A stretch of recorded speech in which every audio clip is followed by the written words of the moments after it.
Alright friends, listen close and keep your eyes on January 22nd, 2026, in Davos, Switzerland. What happened there wasn't just another high-level chat over expensive coffee. This was a total recalibration of the global power structure. The core of what we breaking down today isn't the dialogue itself. It is the hedge path that Larry Fink is desperately seeking for the $14 trillion in assets he manages at BlackRock. We are witnessing a fundamental capital pivot, and if you can't see the logic behind it, you're going to completely misread the most important wealth redistribution of this century. On one side of the table, you've got Larry Fink. This guy is the gatekeeper of the post-war Bretton Woods system. He controls over $14 trillion, that S trillion with a T, and he is the king of ESG and linear growth. He represents the traditional financial order built on dollar hegemony. On the other side, Elon Musk, the man who spent years calling out Davos for its lack of legitimacy. In a normal world, this would be the old money auditing the new kid on the block. But look at the camera angles from the room. Fink is leaning in. His body language tells the whole story. He's no longer the judge. He's a student facing an unknown frontier. This wasn't an interview. It was a gatekeeper asking the architect for a roadmap to survival.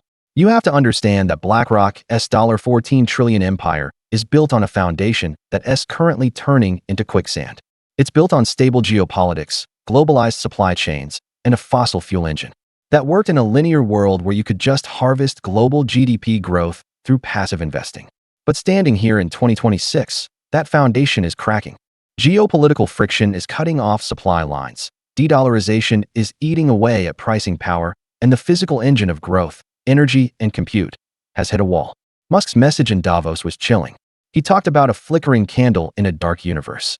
He's saying the predictable world is ending. If we don't perform a physics upgrade on our civilization, the market itself will simply cease to exist. Fink realizes that the currency of the old world might not be able to buy a ticket into the new era. So, what's the survival formula? It's not a stock ticker. It's based on the first principles of physics.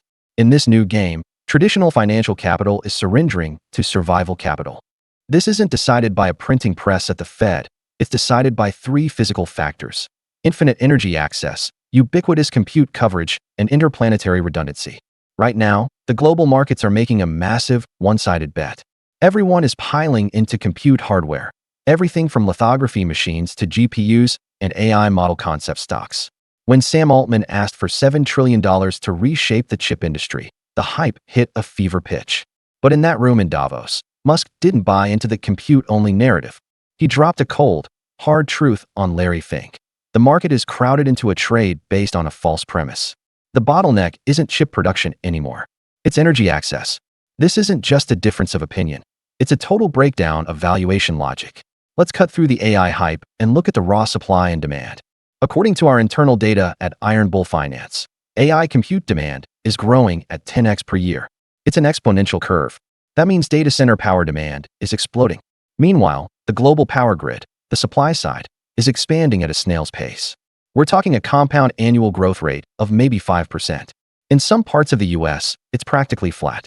When you have an exponential demand curve meeting a linear supply curve, you get a systemic energy gap. This is the biggest risk of 2026. When this risk fully hits the fan, the current AI valuations on Wall Street are going to collapse. Think about it. Tech giants are dropping tens of billions on NVIDIA B200 chips. But if the utility companies can't plug them in because transformer lead times are now over 24 months, those chips become stranded assets. They go from being productivity tools to massive depreciation burdens on the balance sheet. This is the first escape hatch Musk showed Fink. Move capital out of the crowded compute race and into the monopoly of indispensable resources, energy generation and storage. And here's the kicker. Transformers are a bigger bottleneck than the power plants themselves. Musk pointed out that we've moved from a silicon shortage to a power shortage, and the next phase is a voltage conversion shortage. Making transformers involves complex copper coils and specialty steel. You can't just code your way out of that. It's a physical constraint. And that is exactly where Tesla's real moat lies. Wall Street still tries to price Tesla as a car company. That is a massive valuation error. In Musk's master plan, Tesla is a distributed energy infrastructure giant. He showed Fink a vision of energy based on physical limits. If you took just 100 square miles in Nevada or Utah and covered it with high-density solar, you could theoretically power the entire United States. This isn't sci-fi. It's a verified energy density calculation. In this architecture, The Tesla Megapack is the new oil barrel, and the solar roof is the new oil well. While other tech giants are sweating over their power bills, Tesla has closed the loop on solar and storage. They are effectively taxing the AI industry by providing the infrastructure. If you want to run a massive model, you're eventually going to be a paying customer of the Tesla Energy Network. Fink is starting to realize that the person who controls the power supply has way more leverage than the person who just has the algorithm. But can we just cover the Earth in solar panels and call it a day? Not even close. That's just the first level of the hedge. Musk pointed out the atmospheric barrier. Earth-based solar has two major flaws. It's intermittent, meaning night happens, and the atmosphere filters out a massive amount of radiation. This limits the energy density we can reach on the surface. For a regular civilization, it might be enough. But for an AI that is growing exponentially, Earth is a closed, resource-constrained system. If we keep trying to build all our compute on the ground, we're going to run out of water for cooling, and we'll be forced back into fossil fuels just to keep the lights on. This is where Musk took the conversation to a whole new dimension. He told the king of Wall Street that infinite energy isn't under our feet, it's over our heads. The solution is to de-earth our compute infrastructure. He's predicting that in the next 2 to 3 years, space will become the lowest cost environment to deploy AI data centers. Lowest cost sounds crazy to traditional business thinkers who remember when space was expensive. But under a first principles breakdown, the logic flips. Building AI on Earth means paying physical taxes on land, power, and cooling. Now, let us shift our gaze from the crowded land of Silicon Valley to the ultimate sanctuary in Musk's map, low Earth orbit. SpaceX is building a space iron triangle that no Earth-based tech giant can compete with. This is a dimensionality strike based on physics arbitrage. Musk is using the unique properties of space to rebuild the unit economics of a data center. First, you have infinite energy. On the ground, solar is cut in half by the day-night cycle and killed by weather. You have to buy massive batteries just to stay online 24/7. But in a sun-synchronous orbit, there is no atmosphere, no clouds, and most importantly, no night. You can have 24/7 full power reception. The solar radiation in orbit is a steady 1361 watts per square meter. That makes orbital solar over 5 times more efficient than ground-based solar. When one producer has a 5x physical advantage, everyone else on the ground is just watching their value evaporate. We've put together a Davos Endgame playbook to help you navigate this shift in our internal research. The link is in the comments. Grab it now. The second part of the triangle is the absolute zero cooling dividend. For a high-density AI cluster, managing heat is harder than getting power. On Earth, the second law of thermodynamics is a massive cost. Data centers spend 40% of their energy just on cooling towers and chillers, wasting billions of tons of water.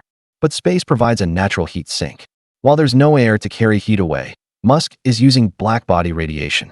By pointing radiators at the deep space background, heat is dumped as infrared radiation for free. No compressors, no water, no mechanical wear. When Musk compresses operating expenses to 1% of what they are on Earth, it's not a competition anymore. It's an extinction event for ground-based models. The third part is the logistics hegemony. People always ask, wouldn't it cost a fortune to launch thousands of tons of servers into orbit? That used to be the case. But that's the only reason Starship exists. Market analysts keep calling Starship a Mars colony ship, but on the Wall Street valuation model, it's a heavy-duty space truck. Its only mission is to smash the cost barrier of space transport. With full reusability, we're looking at launch costs dropping from tens of thousands per kilogram down to $200, and eventually hitting a floor of $10 per kilogram. At $100 per kilogram, launching to space becomes cheaper than FedEx ground. Once that happens, Musk can build data centers using heavy industrial methods, using cheap stainless steel and mass-produced modules, and just ship them up like containers. This gives SpaceX a total monopoly on infrastructure. They own the energy, solar, they own the cooling, vacuum, and they own the only low-cost transport.